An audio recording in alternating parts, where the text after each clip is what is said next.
ডিনারে কিংবা লাঞ্চে পাতে থাকুক এই স্বাস্থ্যকর চিকেনের এই রেসিপিটি। একঘেয়ে চিকেনের রেসিপি খেয়ে যখন বোর হয়ে যাচ্ছেন, তখন মুখের টেস্ট বাডগুলোর স্বাদ বদলে চলে আসুন এই রেসিপি নিয়ে। নামমাত্র উপকরণ দিয়ে আজকে বানিয়ে ফেলবো চিকেনের রেসিপিটা।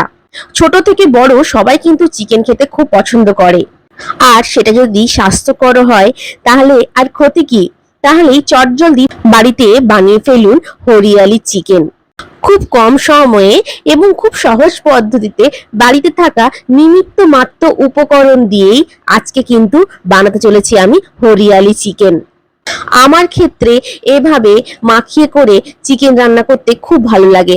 আমি নর্মালি এইভাবে সব মশলা মাখিয়েই কিন্তু চিকেন ম্যারিনেট করে রান্না করি, তাই হরিয়ালি চিকেনের ক্ষেত্রেও কিন্তু এইভাবেই করেছি।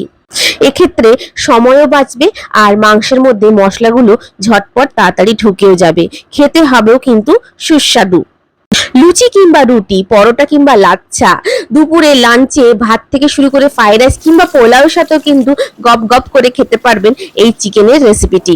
ব্যাস তেলের মধ্যে গোটা গরম মশলা দিয়ে 30 মিনিট ম্যারিনেট করে রাখা চিকেন দেবার পর ওপর থেকে ছড়ে দেব অল্প একটু টমেটো কুচি।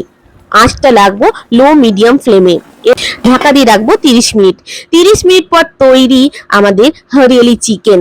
ও এরপরও শেষ না, ওপরে একটু অল্প একটু কাসুরি মেথি আর গরম মশলা দিয়ে নামিয়ে নিতে হবে।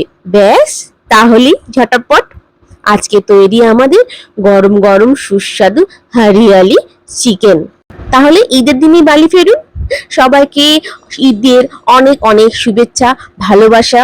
আর সবচাইতে একটা বড় কথা হলো যে বানিয়ে একদম একদম কমেন্ট করতে ভুলবেন না। তাহলে বন্ধুরা, আজকের মতো টাটা বাই বাই। অন্য কোনো দিন দেখা হবে অন্য কোনো রেসিপি নিয়ে। সবাই ভালো থাকবে, সুস্থ থাকবে।